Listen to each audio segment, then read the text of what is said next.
Doctor साहब कह सकते हैं कि ग्रेविटी ही टाइम को मेंशन करती है, जितनी ग्रेविटी ज़्यादा होगी टाइम उतनी तेज़ी से गुजरेगा, जितनी ग्रेविटी कम होगी टाइम स्लो हो जाएगा।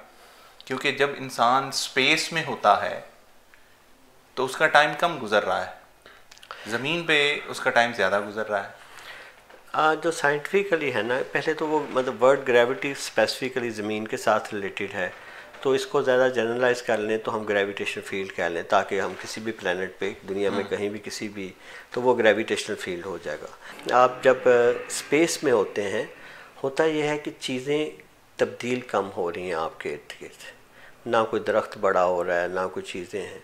तो मैंने पहले कहा कि टाइम एंड स्पेस जो है ना, वक्त जो है वो चीज़ों के गुजरने का एहसास जो है, आप देखें बाज़ बात आप एब्जॉर्ब हो जाते हैं, कोई म्यूज़िक सुन रहे हैं, कोई चीज़ सुन रहे हैं, आप इतने एब्जॉर्ब हो जाते हैं कि आपको आधे घंटे घंटा गुजरने का पता ही नहीं चलता। ठीक है। और खुदा न खास्ता कभी इंसान तकलीफ़ में हो तो वो बाज़ बात 5 मिनट भी बहुत लंबे लगते हैं। ठीक। उसकी वजह यह है कि उन 5 मिनट का हर सेकंड मैं महसूस कर रहा हूँ, तो मैं जितना कम नोट करूँगा मेरे लिए टाइम लगेगा स्लो हो गया है। एक आइंस्टाइनियन फिज़िक्स है, उसके मुताबिक लाइट की स्पीड के साथ ये डिपेंड करता है।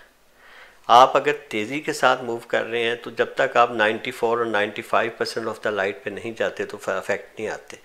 लेकिन जैसे जैसे आप लाइट्स की स्पीड के पास जाते हैं तो आपके लिए वक्त का गुजरना स्लो हो जाता है।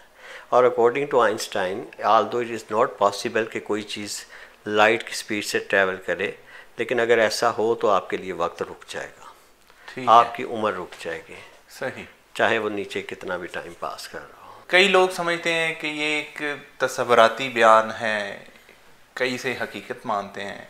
बेसिकली है क्या चीज़, क्यों इसे लोग दो तरफा समझते हैं? असल में ये वाकई जो है ना, ज़माना और मकान की बहस हम देखें कि ये अगर बड़े बड़े दानिशवर प्लेटो, सोक्रेट से लेके एरिस्टोटल, एक तरफ वो पूरे के पूरे फ़िलासफ़र्स जो थे वो आज तक इसको डिस्कस कर रहे हैं, और दूसरी तरफ अब साइंस भी इसके ना उलझाव में उलझ के रह गई है। ये शायद वो मैं कहता हूँ कि शायद खुदा ने इस कायनात में जो ज़िंदगी पैदा की उसको शायद जो एहसास दिया है, तो ये इतना आसान नहीं है।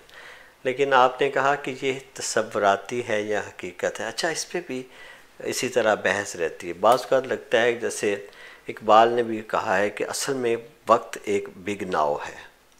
सही। जो खुदा के नज़दीक माजी, हाल और मुस्तकबिल में कोई फ़र्क नहीं है। ठीक है। तो असल में ये बिग नाव है, लेकिन इंसान क्योंकि अपने उसका जो शऊरी, उसकी ऑब्ज़र्व करने की सलाहियत कम है, इसलिए वो इसको सीरीज़ में देखता है। इसकी मिसाल मैं यूँ दे सकता हूँ, अगर हम वक्त को देखें तो ये जो एक नाव है, बिग नाव है जो अल्लामा इकबाल कहते हैं, उसको हम ऑब्ज़र्व करते हैं क्योंकि हमारी आँख जो है ना वो 1 सेकंड में, यानी एक लिहाज से मैक्सिमम 16 फ्रेम, और उसमें से जो ऑब्जर्वेबल फ्रेम है वो 4 है। यानी हमारा जो ब्रेन है वो तो 16 फ्रेम ले सकता है 1 सेकंड में, लेकिन आँख जिसको रीड करती है वो 4 फ्रेम है। ठीक है। लिहाजा अगर आप 4 फ्रेम तेज़ी से चलाएंगे तो आपको लगेगा चीज़ें मूव कर रही हैं। तो इसी तरह ये जो बिग नाव है इसको हम स्टिल्स, एक डिफरेंट स्टिल्स में देख सकते हैं, और जब स्टिल में देखेंगे तो लाजमी बात है कि एक स्टिल पहले था, एक स्टिल बाद में है, और एक स्टिल, तो इसलिए हम इसे माजी, हाल और मुस्तकबिल में तकसीम कर दें। लेकिन वो कहते हैं कि जब आप मराकबे की हालत में होते हैं या जब आप कहीं खोए होते हैं, when you are absorbed somewhere, तो आपके नज़दीक क्योंकि ये स्टिल्स की जो है ना वो इस वक्त आप वो नहीं फील करते, और जब ये फीलिंग ख़त्म होता है तो उस वक्त आप जितना भी वो टाइम गुजारेंगे it's like a big now.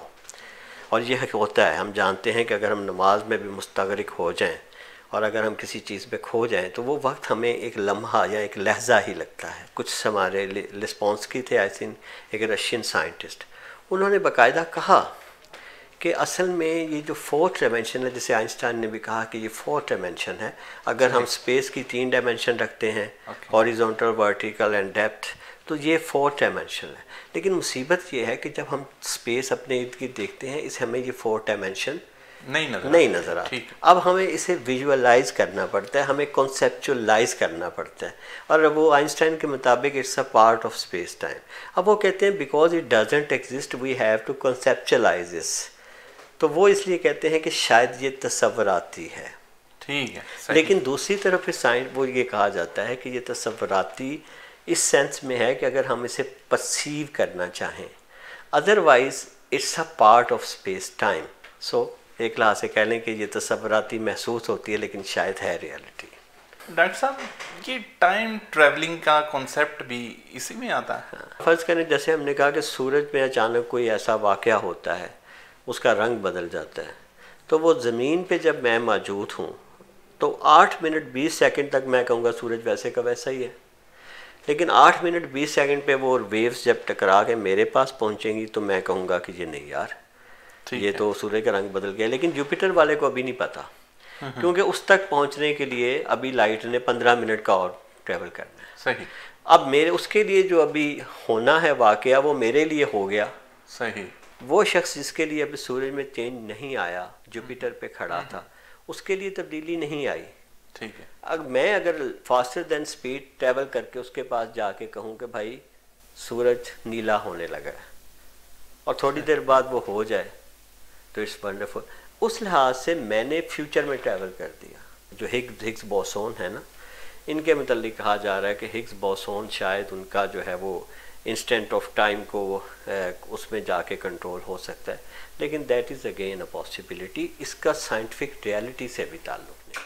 आप इस पे इमेजिन करें ना, अगर मैं वापस जाता हूँ, आप और हम वहाँ अगर उठ के किसी जगह से आए हैं, हमने वहाँ बहुत सारी चीज़ों में तब्दीलियाँ कर दी। ठीक है। उस वक्त में एक दरख्त थोड़ा सा बड़ा हो गया, किसी ने कोई दरख्त काट दिया, पानी बह के ऊपर आ गया।